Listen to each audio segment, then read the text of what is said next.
So welcome everyone. My name is Dr. Annette Juan Hernandez, and I know we have met previously, but in this case, I'm wearing a slightly different hat in that in addition to being the program director for our student teacher pathway for the teaching credential, I am also the academic program director for our educational studies Master of Arts program. And just a little bit more about myself. I celebrated my 16th year here at LMU this past fall, which is very exciting. I've built a career in education for about 22 years now. And I can honestly say as a proud alumna from LMU, not once but twice, that LMU and the School of Ed really helped me become the education professional that I am today. And they truly helped me be the change and create the change by working with all of our students. So let's see if I can navigate two things at once. Perfect. So a little bit about what we're going to cover today. So in addition to formally welcoming you, I'm going to share a little bit about the School of Education, our values, ideas that inform our work with aspiring change agents like you. We'll talk a little bit about the program as well as the application process. And as I mentioned earlier, at the end of the presentation, there will be time for questions. And I'll also share my contact information in case questions come up after we leave tonight. And I apologize, I know I sound very nasally. I see my allergies are acting up today, so I apologize for that, but hopefully you can hear me okay. Okay, so at the LMU School of Education, we prepare real educators for real change. It is where you want to be if you want to aspire to make real change and make an impact. And we do this in alignment with our conceptual framework known as REAL. So in our efforts to develop real educators for real change, we develop change agents who respect and value all individuals and the unique perspectives and contributions that they offer. We prepare agents who educate by integrating theory and practice. So that's very important. So that you know not just what to do, but why you're doing what you do. We prepare agents who advocate for access to a rich, culturally relevant, diverse, equitable, and socially just educational resources, experiences, and outcomes. And lastly, we prepare agents who lead in order to facilitate transformation and change. Every single program, class, experience that you have is designed with these principles in mind. And it really is our hope that you infuse these into your professional practice with students, schools, and the communities that you might serve. We feel that real change starts here with us in the School of Education as we seek to create the world in which we want to live in. Some School of Education by the numbers. And Annie, bear with me, I know you heard this a few minutes ago. But we work really hard at what we do and in preparing these change agents. And we really feel that our efforts are paying off beyond the significant impact that we have on the quality of teaching, learning, and leading that takes place in schools and the community. We're proud that we're also being consistently recognized and honored for all of our efforts. So this slide captures just a few of our recent recognitions, including being the first School of Education in the state of California to receive national accreditation through the Council for the Accreditation of Educator Preparation, which is also known as CAPE. And we currently still are one of only 2 schools of education in the entire state of California who have actually secured the CAPE accreditation. It is no easy feat, so that's something that we're very proud of. We are recently ranked of Jesuit schools of education. We were ranked 2nd. In the state of California, we were ranked 2nd among all private schools of education, and we are just behind Stanford and USC. We were 8th amongst the top 10 of all schools of education in California. And ultimately, LMU is ranked 71st, or we are in the top 5% of all schools of education in the country. And you might be wondering why these rankings matter, why these numbers are important. So in the United States, excuse me, there are close to 5,300 colleges and universities. Only 1,200 of those have schools or colleges of education that offer teacher education or programs in education. So being that we are ranked 71st out of 1,200 is something that we're very proud of. And we feel it distinguishes us among those who offer some of the best opportunities for high quality preparation. School of Education is just a few decades old, so it's also really important to note that we've been able to accomplish this in a very short amount of time, which demonstrates that we have what it takes to help you become the educator you want to become. So let's talk about the program specifically. So the Educational Studies program, it is a 2-year hybrid program. It is 30 units and offers the most maximum flexibility.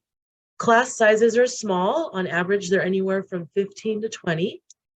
All of the courses you take, with the exception of the required courses, are centered on your specific goals and objectives and what you want to get out of the program.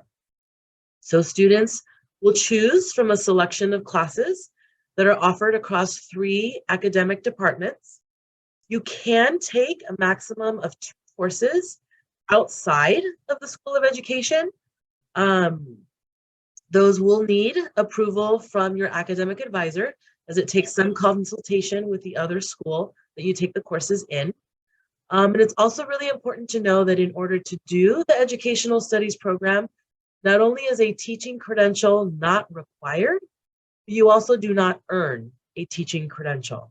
So this is a Master of Arts program that helps you advance and grow your knowledge in particular areas of interest, but it doesn't necessarily equate to being a classroom teacher or having to learn the types of pedagogies that classroom teachers need to learn as part of their credential program.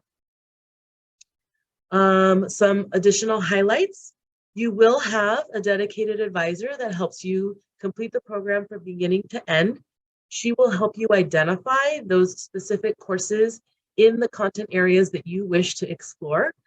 The program is designed around full-time working professionals.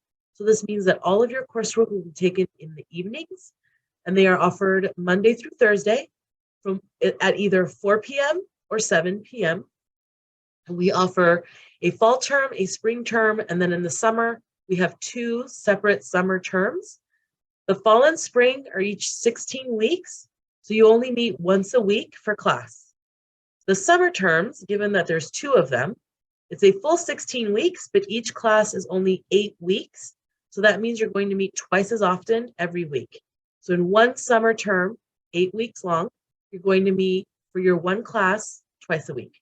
But the good news in the summer is, given that there's 2 summer terms, you can actually complete almost a year's worth of coursework by taking courses in both summer terms. So that tends to be really enticing to a lot of our students. So a breakdown of the coursework of the program. So what you see here, the courses identified are the core, meaning everyone in educational studies has to take these 5 courses that are listed. And each of these touch on a particular topic that one needs to know to work in the education profession.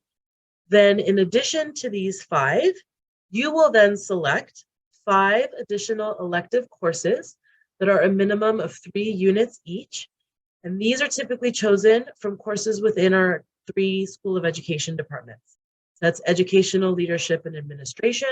So in that department, we have courses on leadership, higher education, student development. We also have specialized programs in professional psychology. In that program, we have our mental health, in that department, we have our mental health program, we have our counseling programs, we have our school psychology programs, and then the Department of Teaching and Learning is where we house all of our credential programs. The Educational Studies program is also housed there, but there are courses within some of our masters that you would have the option to take. And then you finish the program with a capstone project, which will be on a topic of interest to you. Some elective course options. So these are some themes across which you might be able to take coursework. You can take coursework in each of these themes, or you can dabble across themes as well. Ultimately, you'll be taking 5 courses from within and around these areas of focus. So we have digital learning, language and culture, literacy, higher education, integrative studies, policy and administration, special education, and wellness and counseling. And the integrative studies really is here as a representation of the fact that you can take courses from across these different areas of focus. So perhaps you take 2 that are in the higher education area, and then you take 2 in digital learning, and maybe 1 in policy. That would be where your integrative studies comes into play. All right, so that is the specifics of the educational studies program. I'm going to talk a little bit about the application process. Excuse me. So assuming that anyone here is interested in applying, there's still time to apply for the summer. And although that says that March 15th is the deadline, if anyone here is interested in applying but won't have their application in by March 15th, that's fine. Just let us know. We will work with you. It is a rolling deadline, so we can admit you beyond March 15th. We would just need you to communicate with us so that we can set some benchmarks to make sure that you do get your application in on time for review, admission, and for you to get registered. So for the summer, that's March 15th plus. And if you're interested in applying to the fall, that's a June 15th deadline. And the requirements, you obviously have to submit an application through Slate. There is a $50 application fee. For the educational studies program, you do have to submit 2 letters of recommendation. These should traditionally be from individuals who know and understand your desire or passion for education and or your academic abilities. You will provide a statement of intent, and there is a prompt provided within the application, so you would just follow that. And then you would also need to submit a current resume with your application. You'll have to submit official transcripts from colleges and universities that you have attended, and there's a way to deliver those electronically and or hard copy, but I believe at this point the preferred is electronic. The process, really briefly, you'll apply online by March 15th and or extended deadline. Once your application is complete, the School of Ed admissions team will process your application. They send it on to me for review. We will do a virtual interview. And then once we've done that interview, I will make a formal decision. And then it goes back to graduate admissions. Assuming the decision is favorable, then you will reach out to your academic advisor and or you to get acquainted and get you registered for your first academic semester. It's a fairly seamless process, and I'd like to think that our team is pretty amazing and it runs pretty effortlessly. I'm getting tongue-tied. So here's my contact information in case any other questions come up. I'm also going to drop my email in the chat. In case anyone wants to just copy paste that. So my email's in the chat. There is a QR code that will take you to a page where you can request more information about the program. And if you have admissions related questions, I encourage you to email our admissions team. I will also drop that email in the chat so that you have access to that as well. And you can follow us on social media at LMU SOE and see all the awesome happenings taking place here. And I think that's it for me. I think I turn it over to you. Yes, I turn it over to you for questions. Before I do that though, a quick reminder that after our session, you can sit in to hear more about financial aid, learn about our graduate students of LMU, and international admission if that is something that is specific to you. But I will stop talking